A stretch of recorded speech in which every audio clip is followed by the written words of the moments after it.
Our host, the world-renowned Christine Enville, an IFBB professional, 3 times world champion, a mentor, an icon, and of course, a founding co-owner of the best supplements money can buy, International Protein.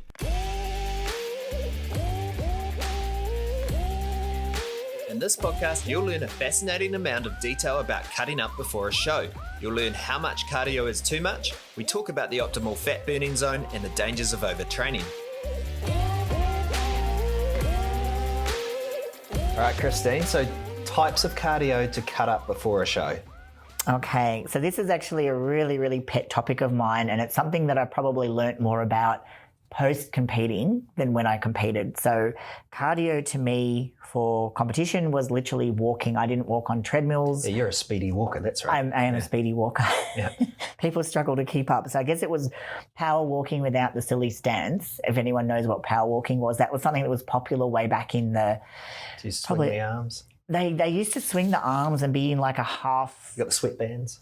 Sweatbands, ankle weights, arm weights that you still keep talking about, Ash. I'm thinking about 80s sort of fitness videos here for some reason. It was, power walking. People would be almost like in a squat stance and you'd see them like marching through the park. But no, that's not quite what I do. But I never, the idea of cardio and why you're trying to use cardio is that you're essentially trying to burn a few extra calories so that your body fat's coming down. Because it's one thing to, your weight training, obviously you're burning calories. You're reducing your diet to a point where, you're in negative calorie, but it's, you can either just keep on reducing your food and weight training, but the cardio obviously burns more calories. So it means you don't have to reduce your food as far. That's the whole theory behind cardio. So there are those people who have quick metabolisms and do very, very little cardio for a show and still manage to get up cut just by manipulating their diet.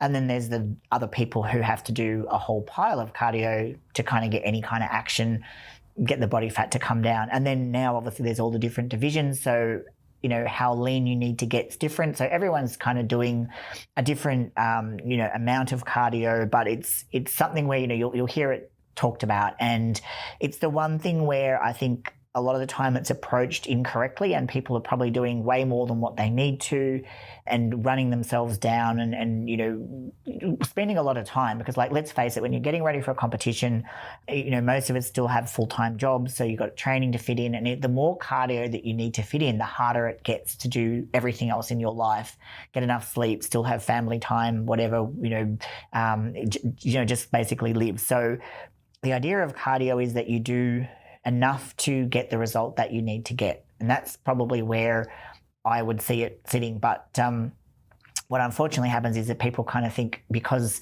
the coach said you need to do an hour of cardio a day, they go off and do an hour of cardio a day without really looking at the whole picture and is that necessary. And what can also happen is sometimes people put themselves into a repressed metabolism state where they're kind of doing so much that their body gets very adapted to that and conserves the calories, and therefore that hour of cardio that you're doing, you're really not getting the effectiveness that you think that you should be getting. So you're having to then go and work harder. So it becomes a very vicious cycle where you're kind of suppressing your metabolism by doing too much. So the body's so used to it, it starts preserving it. Yeah, because the body is so great at finding an equilibrium. It's like anything. Like if you, don't drink for a couple of days, trying to dry, there hits a point where your body says, nah, I'm going to start to hold on to every single thing that you put into me, whether it be from the food that you eat or the water that you drink. So it tries to maintain that status quo, that equilibrium. So the same thing with activity.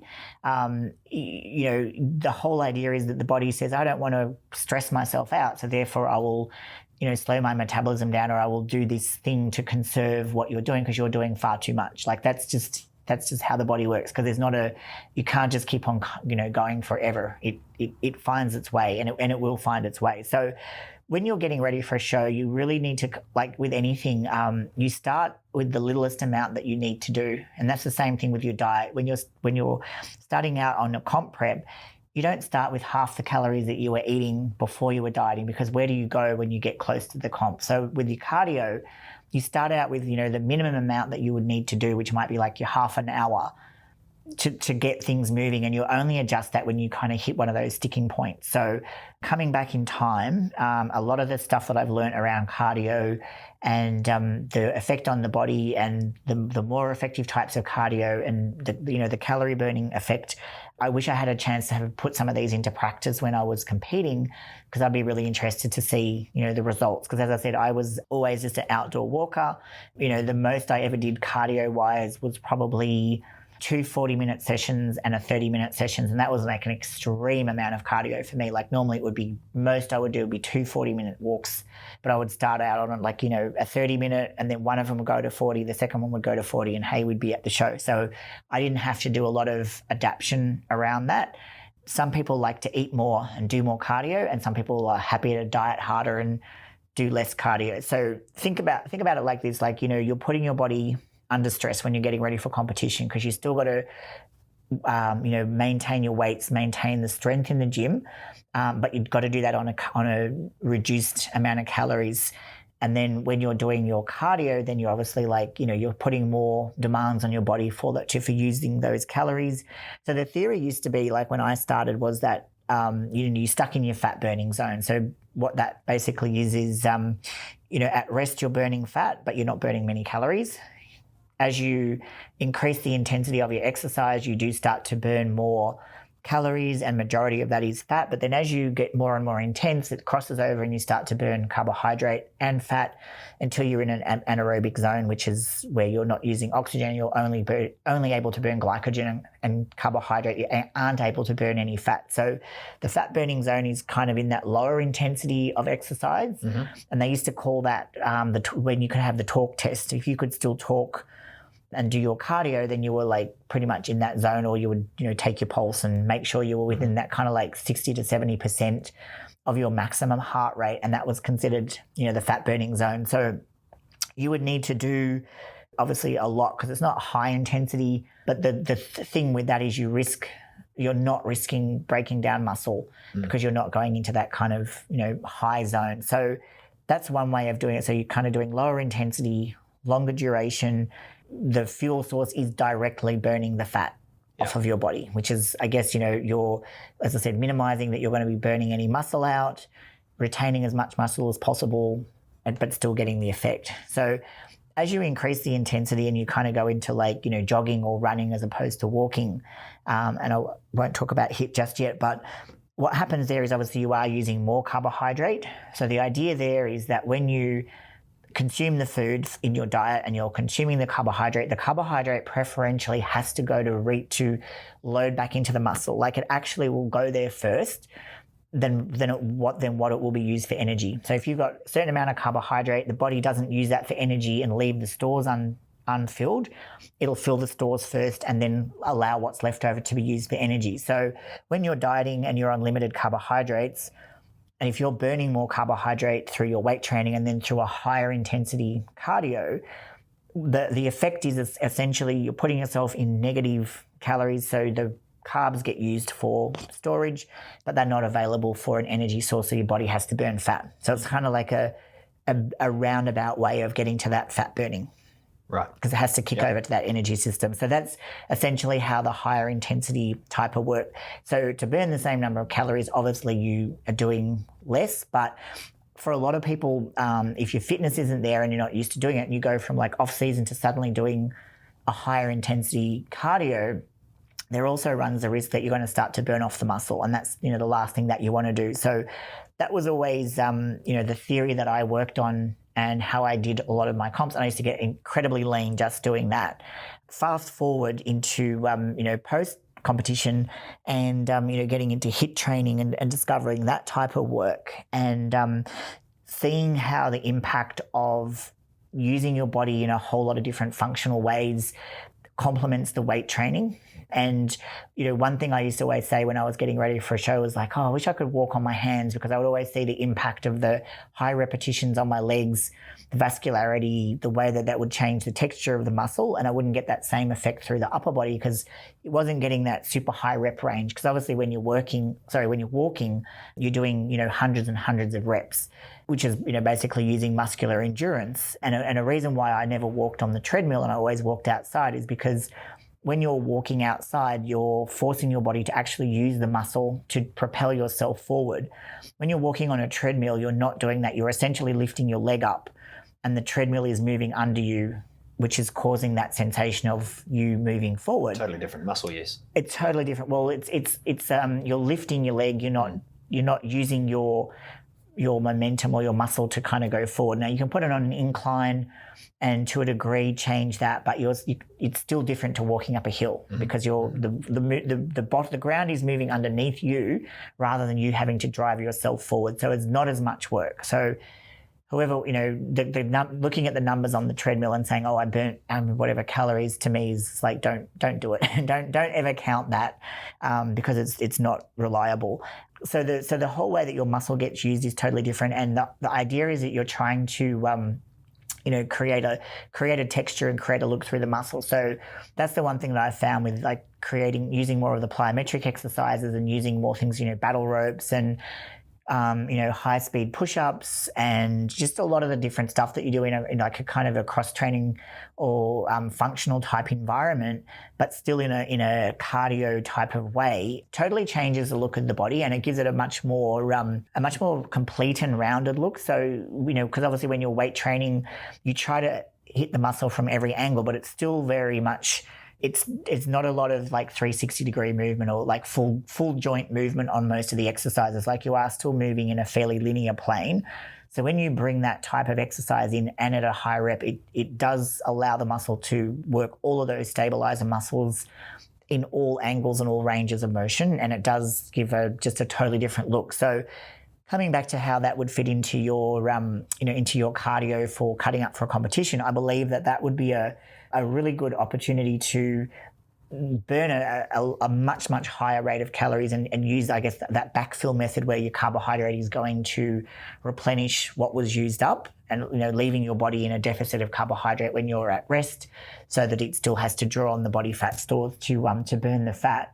And the amount of that you would need to do compared to the amount of walking is much, much reduced. So potentially, the time in your day is then freer to do other things, or you have more room to move. If you do need to do more, you can add an extra 5 minutes of that type of cardio work because, as little as 10, 15 minutes can be a mega, calorie burner, or longer session less frequently because like I say, you don't want to go the opposite where you're actually wearing yourself out and bringing yourself down and bringing yourself into an overtraining situation where your weight training is impacted. So key things for the cardio is you really want to make something which doesn't impact your strength in the gym.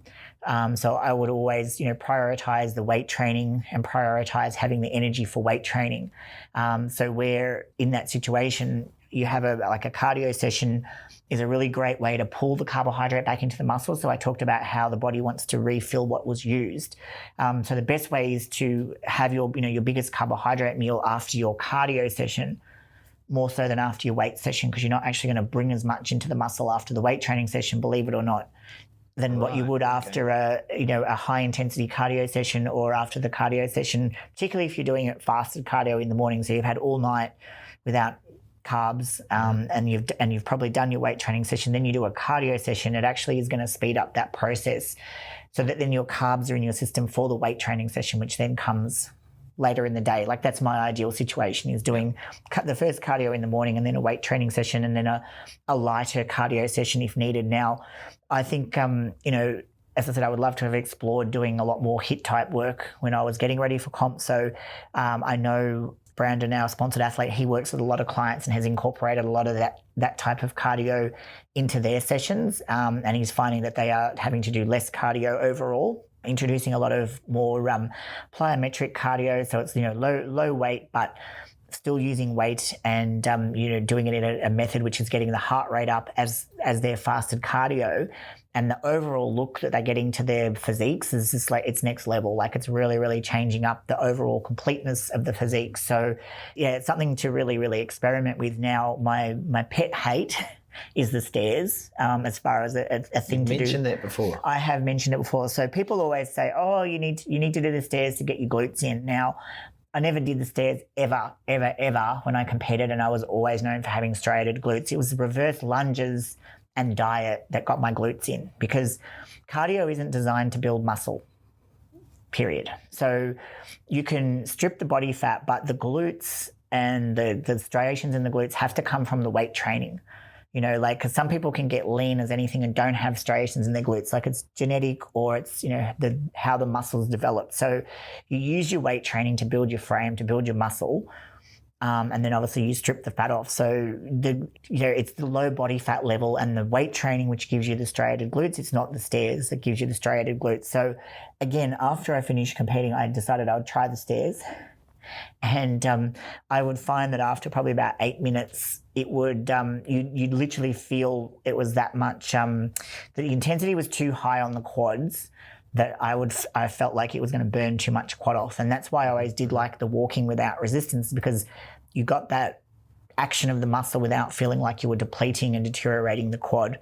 And again, that's where in the HIIT workouts, it's like such short bursts that if you're doing some squat jumps or you're doing some type of plyo lunge, it's still in short bursts. It's not like 60 minutes of it, 60 minutes of just doing that, which is essentially what the stairs is. People who are doing like 60 minutes on the stairs and saying, oh, I've burnt so many calories. It's like, oh, it's probably not the best way to do it. And I know that hundreds of people have probably got ready for comps like that, but I think they'd be much happier if they were doing a mixed type of cardio, which is I guess my next thing, variety. So obviously the HIIT style classes where you're doing, maybe 9 or 12 or 17 different exercises in a session.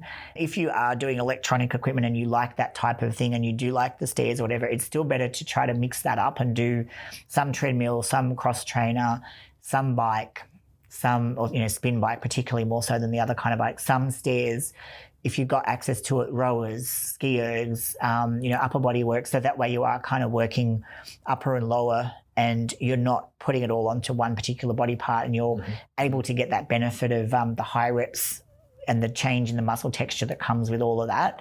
And you're not over fatiguing one particular thing, and it keeps it variety, because again, a lot of the battle is, when you're tired and you have to kind of front up and go and do, you just got that boredom factor of, grinding away on the stairs or the treadmill. And it's just like, there's not really anything to look forward to now. Some people might love that, and that's fine, because everyone does have to find their own thing that they like. Some people might like doing, group aerobics classes or spin bike classes or different things that's enjoyable for them. But it's that thing where I think don't get locked into, because I heard that everybody has to do that's what I'll go and do. Like, try out different kind of cardio things, and I guess see what works for you, what works in with your schedule, because your schedule in terms of your training schedule, but your what you're trying to achieve. Because if you're trying to get super cut, that's one thing. But if you don't have to get as cut, you're just trying to shape, then do a different kind of thing. I think this isn't even talking about the health impacts and that. So people who don't need to do cardio, get ready for a comp, I actually kind of urge them to still do some cardio, because the changes that happen in your body in terms of the size of your heart ventricle, like the amount of blood that you can pump around your body, your capillarization, oxygen volume, your lung capacity, and those type of things all do impact and improve your weight training ability. So the more cardiovascular fit that you are, the better your weight training session will be, because if your recovery is quicker between sets, because you need that oxygen to recover the ATP, and to get that happening a lot better, it means you're going to have a better weight training session. So anything that makes your weight training session better, to me, is phenomenal. So even if you don't need the cardio to burn that fat off, think of the fitness aspect and how it's going to improve your ability to grow more muscle and to be bigger. So it has more than just that that one impact of being a fat burning tool. It's an overall fitness tool which improves your overall ability to do other exercises and recover and weight train. So that's the cardio. But I think it's that thing where people, as I said, start off with the minimal amount that you need to. As you go along and you hit those plateaus, I would always either drop my calories some more one time, and then the next time I hit a plateau, I would increase my cardio. Never do both at the same time, because it's too much. You need to always do as little change as possible to get the result that you need to get, because it gives you somewhere to go as you progress, because it's a long road from start to finish of comp prep, and you can't sprint out of the blocks and then find that you've crashed 4 weeks in and you still have 8 or 12 weeks to go to get ready for that comp. And then also, when you're getting close and you think you're almost ready, then you realize there's still some fine tuning and a lot of things to do. So you need to be able to have, again, room to move, pace yourself, but keep it moving. Like, don't leave it too long. If you do need to adjust something, like, don't kind of think, I'll give it another week and I'll just see. If you think you're stagnating, then you need to act on it straight away and change it. But, look at different options and keep that variety in, so that you're not over fatiguing certain things, and it does just make it so much easier and keeps you mentally fresher and stops injuries, because there's a lot of RSI type of injuries that can sneak in when you're doing an hour of something of the same movement.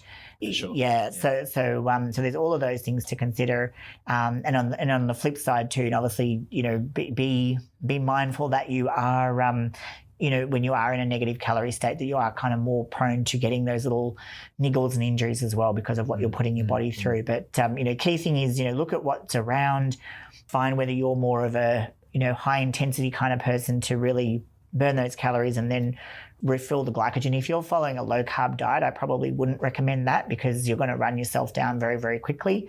If you are, obviously eating some moderate amount of carbohydrate as you should be, then you'll find that a really effective way of burning off those calories. And even you feel like your metabolism does increase a lot more out of doing that type of intensity.